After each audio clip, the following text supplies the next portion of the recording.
இன்று என்னுடைய அன்பு சகோதரர் அவர் எப்பவுமே என்னை அப்பா அப்பான்னு கூப்பிடுவார். அந்த வார்த்தையிலே பாதி ஏமாத்திடுறாருன்னு வச்சுக்கோங்க. அதனால் அப்பா அப்பான்னு கூப்பிடுவார் உரிமையோட. நேற்று வந்தார். நேற்று வந்து இன்றைக்கி ஃபங்க்ஷன் வாங்க. எனக்கு அவர் 12ஆம் தேதி பிறந்தநாள்னு தெரியும். அதுக்கு ஒரு வாழ்த்து சொல்லிடலாம். நான் நாளைக்கு தான் ஊர்லேருந்து வரதா இருந்தேன். அங்கேருந்து வாழ்த்து சொல்லிடலான்னு நினச்சிக்கிட்டு இருந்தேன். பட் இருந்தாலும் என்னுடைய லக்குன்னு சொல்லணும் நான் வந்தது. ஏன் சொல்கிறேன்னா, இந்த இடத்துல இப்படி ஒரு ஃபங்க்ஷன் பண்ணுவார்ன்றது எதிர்பார்க்கல. It is a small gathering. இந்த கேதரிங் பண்ணுவார் நான் எதிர்பார்க்கல. அண்டு இப்போ கூட அந்த சகோதரர் சொல்லும் போது சொல்லிகிட்டு இருந்தார், இப்படி ப்ரோக்ராம்ஸ்லாம் குறைஞ்சி போச்சு, டிஜேன்னு இவர் சொன்னார். எல்லாத்துலேயுமே எல்லாமே குறைஞ்சி தான் போச்சு. நீங்கள் வந்து இவங்க நல்லா இருக்காங்க அவங்க நல்லா இருக்காங்கலாம் நினைக்கக்கூடாது. இப்போல்லாம் நிறைய டெக்னிக்கல் வைஸ் ரொம்ப அட்வான்ஸ் ஆகிட்டாங்க. அதனால தான் யாராவது எப்போயாவது உட்காந்து பேசிக்கிட்டு இருக்கும்போது, முந்தியெல்லாம் நம்ம வீட்டில் சாப்பிடும் போதோ இல்லைன்னா எப்போயோ ஈவினிங் மேலே இருக்கும் போதோ ஃபேமிலியோடு ஆடுவோம், ஏதோ ஒன்று செய்வோம் விளையாட்டான். இப்போ அதெல்லாம் செய்யறதுக்கு பயமாக இருக்குது. ஏன்னா அதெல்லாம் ரெக்கார்ட் பண்ணிட்டாங்கன்னா அது ஒரு ப்ரோக்ராம் ஆகிடுது அவங்களுக்கு, நிறைய ப்ரோக்ராம்ஸ். அதனால் நம்ம தான் கேர்ஃபுல்லாக இருக்கணும். அண்ட் இவருடைய பிறந்தநாளை வந்து இப்போ இந்த மாதிரி செய்கிறாருன்றது உண்மையிலே பாராட்டுக்குரிய விஷயம். பெரிய பெரிய ஆட்கள்லாம் யோசிக்கிறாங்க செய்கிறதுக்கு. ஒருவேளை பிறந்த நாள் கொண்டாடுவதற்கு யோசிப்பாங்க, அதை ஒத்துக்கிறேன். பட் மேடை கலைஞர்களுக்கு இவர் உதவி பண்ணுறாருன்னா அது ஒரு நல்ல விஷயம். இப்போ நான்லாம் வந்து கலந்துக்கிட்டது எனக்கு வந்து எனக்கு ஒரு நாலேஜ் ஆச்சு. மேடையில் பாடுறவங்களுக்கு புக் பண்ணுறாங்க, கஷ்டப்படுறாங்களேன்றதுக்கு நம்ம இப்போ இவர்கிட்ட கூட கேட்டேன். முந்தி மாதிரி மேடை கலைஞர்களை எல்லா ப்ரோக்ராமும் கூப்பிடுவாங்க, இப்போ வந்து கூப்பிட்றது இல்லைன்ற மாதிரி சொன்னார். பட் அதான் ஆஃப்கோர்ஸ் விஞ்ஞான வளர்ச்சி நம்ம ஒத்துட்டு வரோம். இதைத்தான் சகோதரர் கமலஹாசன் முதல்ல சொன்னார். அப்போ வந்து ப்ரொடியூசர் இது சேம்பர். அப்போ சேம்பரில் வந்து நான்லாம் நடிகர் சங்க தலைவராக இருக்கேன். சேம்பரில் வந்து எங்களுக்கு ஒரு ரூல் போட்டாங்க, எல்லோரும் சேம்பருக்கு வந்துடணும், சேம்பர்லேருந்து நடந்து போகிறோம் அப்படின்னு சொல்லியிருந்தாங்க. நான் அதனால் சேம்பரில் ஆளுங்களை கூட்டுறதுக்கு, ஏன்னா ரஜினி சார் கமலஹாசன் இவங்களெல்லாம் கூப்பிட்றதுக்காக இருந்தோம். அப்போ கமலஹாசனை பற்றி ப்ரொடியூசர்ஸ் திட்டிக்கிட்டு இருந்தாங்க. என்னன்னு கேட்டால், அவர் பாட்டுக்கு பேட்டி கொடுத்துருக்காரு, விஞ்ஞான வளர்ச்சியை யாரும் தடுக்க முடியாது, ஆனால் அது வளராமல் பார்த்துக்கொள்ள வேண்டும் சொல்கிறீங்க, இருந்தாலும் அது தவறு இப்படின்னு என்னமோ ஒரு இது அவருடைய போக்கில் சொல்லிட்டு போயிட்டார். ஆனால் அவர் வந்தார் மீட்டிங்க்கு, நான் போகிற ஊர்வலத்துக்கு வந்தார். எல்லாம் ப்ரொடியூசர்ஸ் கத்திக்கிட்டு இருந்தாங்க அவர். பட் அது வந்து பிற்காலத்தில் அது வந்து நியாயமாக போயிடுச்சு. கமலஹாசன் இப்போ சொல்லும் போது தப்பாக தெரிஞ்சுது. பட் அது பிற்காலத்தில் பார்த்திங்கன்னா கேசட் அது இதுன்னு வர ஆரம்பிச்சிருச்சு. அதனால தான் இப்போ யாரையாவது சத்தம் போட்டோம்னா யோசிச்சு செய்யுங்க, விஞ்ஞான வளர்ச்சி வேறு மாதிரி எதாவது ஆகிட போகுதுன்றதுக்கு சொன்னேன். இப்போ பார்த்திங்கன்னா ஏஐன்னு ஒன்று வந்திருக்கு. இறந்தவர்கள் கூட உயிரோடு இருக்கிற மாதிரியே பண்ணிட்டு வாங்க. அதுக்காக தான் நான் கூட சொன்னேன், ஒரே ஒரு 2-3 எஃபெக்ட் கொடுத்துட்றேன், ஆக்ட் பண்ணி அதில் போட்டு என்னை யூஸ் பண்ணிக்கோங்க. ஏன்னா எனக்கு இது வந்து ஷூட்டிங் வந்து நடித்து போகிறது வேலையே இல்லையே. இந்த ஏஐன்னு போட்ட உடனே அதுலேயே அவங்க வாய்ஸை கொண்டாந்துடுறாங்க, அதுலேயே அவங்க உருவத்தை கொண்டாந்துடுறாங்க. இப்போ கூட சொன்னாங்க, சகோதரர் விஜயகாந்துடைய உருவம் கொஞ்சம் டிஃப்ரென்ஸாக இருக்குது. கொஞ்சம் தானே டிஃப்ரென்ஸாக இருக்குது, அது சரியாயிடும் போக இந்த பக்கம் கொஞ்சம் இறங்கணும், இந்த பக்கம் ஏறணுன்றது நினைப்பாங்க. அதனால் விஞ்ஞான வளர்ச்சியை நம்ம ஏற்றுக்கிட்டு தான் ஆகணும். பட் விஞ்ஞான வளர்ச்சியில் கூட இவ்வளோ கேமரா இருக்க, என்ன விஞ்ஞான வளர்ச்சி வந்தாலும் நீங்கள் பாட்டுக்கு பேசுங்க நாங்கள் எடுத்துக்கிறோன்னு சொல்ல முடியாது. எதிர்க்க தான் லைவில் தான் எடுக்க முடியாது. ஸோ அட்லீஸ்ட் நம்ம இருக்கிற வரைக்கும் கொஞ்சம் லைவில் இருந்ததுன்னா எங்களுக்கெல்லாம் ஒரு வாய்ப்பு இருக்குது. இப்படி வந்துட்டு போகிறதுக்கு, உங்களை பார்க்குறதுக்கு, அதுக்கெல்லாம் ஒரு வாய்ப்பு வரும். இதே நான் ரொம்ப விஞ்ஞான வளர்ச்சின்னு சொல்லிக்கிட்டே இருந்தோம்னா தமிழ் ஃபீல்டு மட்டும்தான் இப்படி. நீங்கள் வேணால் ஹெட்லைன்ஸாக கூட போட்டுக்குங்க, தமிழ் ஃபீல்டுக்கு மட்டும்தான் பேய் கதை பிசாசு கதையாக எடுத்துக்கிட்டு இருக்காங்க. You go to Malayalam films, go to Andhra Telugu films பாருங்கள், கர்நாடகா ஃபேமிலி சப்ஜெக்ட் எடுக்கிறாங்க, கொஞ்சம் வித்தியாசமாக இருக்கும். அவ்வளோதான். பழைய பாசமலர் எடுக்க முடியாது, பாசமலரில் கொஞ்சம் வித்தியாசமாக எடுக்க முடியும். அதனால் இந்த விஞ்ஞான வளர்ச்சியை நம்ம அக்செப்ட் பண்ணி தான் ஆகிறோம். பட் அந்த மாதிரி ஒரு விஞ்ஞான வளர்ச்சியில் கூட பழைய மாதிரியே இவர் கஷ்டப்படுறவங்களை கூப்பிட்டு இந்த பொட்டலத்தை கொடுக்குறாருல, இந்த கிஃப்ட்டு கொடுக்குறாரு, அது விஞ்ஞான வளர்ச்சியில் ஒன்றுமே செய்ய முடியாது. அது நேராக தான் கொடுத்தாங்க. அது ரியலி அப்ரிஷியேட்டிவ். அண்ட் ஏன்னா இங்கே இப்போ வந்து என்னென்னமோ போயிட்டுருக்கு, பேசுறதுக்கு பயமாக இருக்குது. ஏன் பேசுறதுக்கு பயமாக இருக்குன்னு நம்ம லெவலுக்கு வச்சு தான் பேசுவோம். பட் சில பேர் பேசி ஈஸி கொஞ்சம் மாட்டிக்கிறாங்கல்ல, அது மாதிரிலாம் இல்லாமல் இந்த ஒரு நிகழ்ச்சியை நடத்தினேன். எனக்கு வந்து லோக்கல் சரக்கு ப்ரொடியூசர் தான் கூப்பிடுவேன். அவர் லோக்கல் சரக்குன்னு ஒரு படம் எடுத்தார். அதனால் அவருக்கு என்னுடைய நன்றியை சொல்லி, அவருடைய நண்பர் பாண்டிச்சேரியில் வந்திருக்காரு, இவர் கூடவே இருந்தவர் வந்திருக்காரு, இவங்களுக்கெல்லாம் என்னுடைய நன்றியை சொல்லி, இது வந்திருக்கு பத்திரிகையாளர்களுக்கு நான் ரொம்ப எப்பயுமே நன்றி கடன்பட்டவன். இப்போ எனக்கு உண்மையிலேயே ரொம்ப சந்தோஷமாக இருக்குது. ஏன்னா இது சின்ன ஃபங்க்ஷன் பெரிய ஃபங்க்ஷன் பார்க்காம எல்லா ஃபங்க்ஷனுக்கு நீங்கள் வந்திருக்கீங்க பாருங்கள். அதற்காக உங்களுக்கும் என்னுடைய பாராட்டுதலை தெரிவித்து, இந்த இடத்தை அளித்திருப்பவர்களுக்கு என்னுடைய பாராட்டை தெரிவித்து, அடுத்த முறை இன்னும் ஒரு பெருசாக செய்வார். ஏன்னா வருஷம் செய்கிறாருன்னு சொன்னாங்க.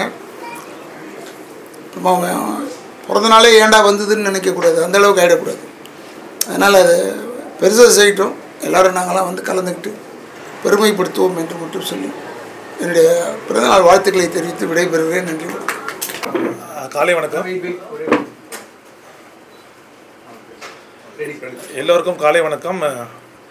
இன்று என்ன சொல்கிறது, ரொம்ப முக்கியமான நாள் என்னோடது. மேடை மெல்லிசை கலைஞர்களுக்கு ரொம்ப இன்றைக்கி வந்து பார்த்திங்கன்னா இந்த டிஜே மூலிமா ரொம்ப பாதிப்பாக இருக்கிறதுனால என்னோட தொண்டுகள் மற்றும் எந்த விஷயமா இருந்தாலும் ஃபஸ்ட்டு அவங்களுக்கு தான் போகும். ஏன்னா பாடுறவங்களும் இன்றைக்கி கீபோர்டு வாசிக்கிற கச்சேரிகளும் எல்லாம் செக்யூரிட்டி வேலை பார்க்குறாங்க. இன்றைக்கி செக்யூரிட்டி வேலையும் கிட்டத்தட்ட அதுக்கும் ரொம்ப கஷ்டப்பட்டு கேகே நகர் டிப்போ சுற்றிலாம் வாழ்ந்துட்டுருக்காங்க. சொல்ல முடியாத சூழ்நிலை தான் வாழ்ந்துட்டுருக்காங்க. இத்தனைக்கும் மேடை மெல்லிசை கலைஞர்கள் எதனால் வந்துன்னா இந்த டிஜேவால் வந்த ஒரு விஷயம் தான். ஏன்னா நானும் மேடை மெல்லிசைலேருந்து தான் வந்துடும். நானும் சரி, சத்யாவும் சரி, நாங்களாம் ஒரு பேட்ச். அதனால் நாங்கள் 2 பேரும் அங்கேருந்து வந்தவங்க தான். அதனால் எங்களுக்கு அந்த பெயின் தெரியும் எங்களுக்கு.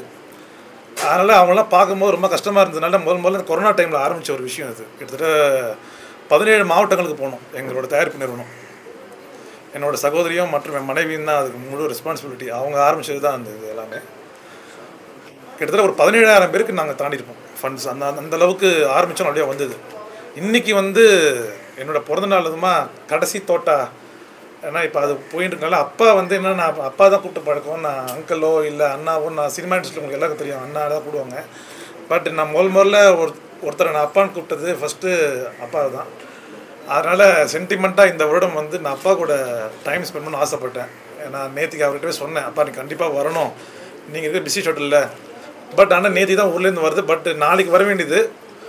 பட்டு வந்து இவ்வளோ தூரம் என்னை ப்ளஸ் பண்ணி என்னை ஆசீர்வதிச்சா ரொம்ப நன்றி. ஏன்னா அவர் கையால் இந்த வருஷம் இந்த நல்ல காரியங்களை நான் தொடங்க வைக்கணும்னு ஆசைப்பட்டேன். இன்றைக்கி இந்த விஷயங்களில் நான் வருஷம் பண்ணிகிட்டு இருக்கோம்.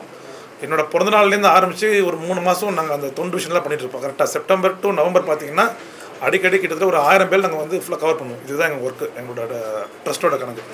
ஆனால் அதோட ஆரம்பம் வந்து இன்றைக்கி வந்து அப்பா வந்து ஆரம்பிச்சிருக்காரு. என்னோடய குடும்ப நண்பர் திருமுருகன் சார் வந்திருக்காரு, புதுச்சேரி நுகர்வோர் சங்க தலைவர். அவர் எனக்காக காரைக்கால்லேருந்து வந்து அட்வொகேட் வேறு. அதனால் அங்கேருந்து இவ்வளோ தூரம் வந்திருக்காங்க. அதுவும் அப்புறம் சில முக்கியமான பேர் சொல்ல முடியாது, எல்லாம் சில அரசாங்கத்துலேருந்துலாம் வந்திருக்காங்க. அதனால் மீடியாவில் சில விஷயம் சொல்ல முடியாது, ஓப்பனாக சொல்லிடுறேன். வந்து அவ்வளோ தூரம் வந்திருக்காங்க, அதுக்கே ஒரு மிகப்பெரிய பிளெஸ்ஸிங். அதனால் அவங்க எல்லாரோட ஆசீர்வாதத்திலும், என்னோடய அப்பாவோட ஆசீர்வாதத்திலும், என்னோடய சகோதரியோட ஆசீர்வாதத்திலும், என்னோடய மனைவியோட ஆசீர்வாதத்திலும், என்னோடய தாய் தந்தையோட ஆசீர்வாதத்திலும் இந்த நடத்து விட்ட விஷயத்தில் இன்றைக்கி ஆரம்பிக்கிற விஷயத்தை அப்பா கையில் முதல்ல கொடுக்குறேன். ரொம்ப சந்தோஷமாக இருக்குது. ஏன்னா இன்றைக்கி காலையிலேருந்து பிளெஸ்ஸிங்ஸ் வந்து வந்துக்கிட்டே இருக்குது. பட் எதிர்பார்க்காத சில விஷயங்கள் சினிமா இண்டஸ்ட்ரியிலேருந்து என்னோடய இம்ப்ரூவ்மெண்ட் கிடச்சிருக்குன்றதை இன்றைக்கி நான் சில கால்ஸ் மூலிமா பார்த்தேன். அவர்கிட்ட பேச முடியுமா அப்படின்னு யோசிச்ச காலெலாம் உண்டு தயாரிப்பாளர்கிட்ட. அவரெல்லாம் ஃபோன் பண்ணி விஷ் பண்ணும்போது ஒரு பிளெஸ்ஸிங்ஸாக இருந்தது. அதனால் படிப்படியாக முன்னேறின்னு இருக்கேன். அது வந்து மீடியாவோட ஆதரவும் சரி, மக்களோட ஆதரவு, அது மாதிரி அப்பா மாதிரி ஒரு ஜீனியஸோட பிளெஸ்ஸிங்ஸ் எல்லோரும் வந்து சரி. அதில் இந்த நேரத்தில் தயாரிப்பாளர் சங்கத்துக்கும் நன்றி சொல்லி, ஏன்னா அவங்க சைட்லேருந்து எனக்கு பிளெஸிங்ஸ் வந்துட்டுருக்கு. ஒரு பக்கம் ஃபோன் பண்ணிகிட்டே இருக்காங்க, மெசேஜ் வந்துட்டு இருக்கு. தயாரிப்பாளர் சங்கத்துலேருந்தும் முரளி சாருக்கு நன்றி சொல்லி, விஜய் முரளி சாருக்கு நன்றி சொல்லி, மற்றும் செக்ரட்டரி ட்ரெஷர் எல்லாருக்கும் நன்றி சொல்கிறேன். மேலும் நான் வளர்ந்த இடம், நான் ஹாரிஸ் ஜெயராஜ் வித்யாசாகரில் வளர்ந்த இடம் சங்கர் கணேஷ் சாருக்கு. ஏன்னா 99 அவர்கிட்ட தான் நான் முதல்ல நான் அசிஸ்டண்ட்டாக சேர்ந்தேன். அங்கேருந்து வந்த பயணத்தில் இன்றைக்கி அவர் வர முடியாத சூழ்நிலை, உடம்பு சரியில்லை இருக்குது.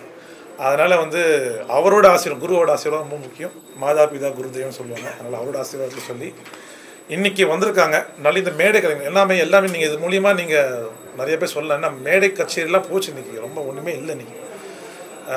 நாங்கள் அதில் எஸ்கேப் ஆன சில ஆட்கள் நாங்கள் ரொம்ப வந்ததெல்லாம் நான் சத்யா சார்லாம் அவரும் ரொம்ப கஷ்டப்பட்டுலாம் வந்திருக்காரு. அவர் கதை பெருசு. ஆனால் பட் இருந்தாலும் அவரை பார்த்து சில விஷயம் நான் புறாமப்படுவேன். ஏன்னா அரண்மனையெல்லாம் அப்படி பண்ணியிருப்பார் அவர் ஸ்கோர். நான் அவர்கிட்ட அடிக்கடி சொல்ல இருக்கும். அது மாதிரி என்னோடய பாட்டும் கேட்டு ஃபோன் பண்ணி ராஜேஷ் நல்லா பண்ணிக்கிறேன். நான் எங்களோட டிஸ்கஷன் ஒரு அன்பு கலந்த என்ன சொல்கிறது, நட்புக்கு மீறி ஒரு விஷயங்கள் இருக்குது. அதனால் இன்றைக்கி வந்த நபர்கள் பார்த்திங்கன்னா அவங்களால செக்யூரிட்டி வேலை, ஹவுஸ் கீப்பிங் வேலை, பாடுறதெல்லாம் விட்டுட்டு என்ன அவங்களுக்கு ஆர்டரே வரமாட்டேங்குது. கேட்டால் அந்த மண்டபத்தில் டிஜே கொடுத்துட்டோம் வாங்கணும். அதனால கச்சேரிகள் வராதனால இந்த ஆட்களுக்கெல்லாம் வரவே மாட்டேங்குது. முடிஞ்சால் இந்த மீடியா மூலிமா அவங்களுக்கு வாழ்வாதாரத்துக்கு ஏதாவது நீங்கள் கவர்மெண்ட்டுக்கு சொன்னால் ஹெல்ப்பாக இருக்கும், கொஞ்சம் ஹெல்ப்பாக இருக்கும். குறைஞ்சிருக்கு. ஏன்னா அதுதான் நான் இவ்வளோ தூரம் பேசணும்னு அவசியம் இல்லை. பட் நான் பிறந்தநாள் முன்னிட்டு முடிச்சுட்டு நான் போயிட்டேன். பட் நான் பேசும்போது அப்பா வச்சுட்டு பேசும்போது ஸ்ட்ராங்காக இருக்கும்ல.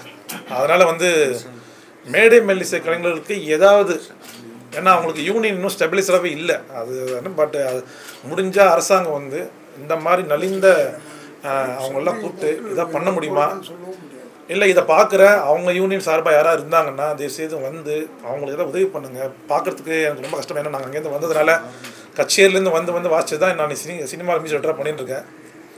அதனால் அதை பார்க்கும்போது ரொம்ப மன வருத்தமாக இருக்குது. அதனால் அவங்களுக்கு ஆதரவாக மீடியா சார்பாக கொஞ்சம் அவங்களை எஸ்டாப்ளிஷ் பண்ணி அரசாங்கத்துக்கு தெரியப்படுத்துகிற மாதிரி அவங்களுக்கு ஏதாவது ஒரு இந்த டிஜே ஒழிக்க கூட வேணாம், ஏதாவது வேறு நல்ல விஷயங்கள் அவங்களுக்கு ஏதாவது பண்ணாங்கன்னா ரொம்ப சந்தோஷமாகன்னு சொல்கிறேன்.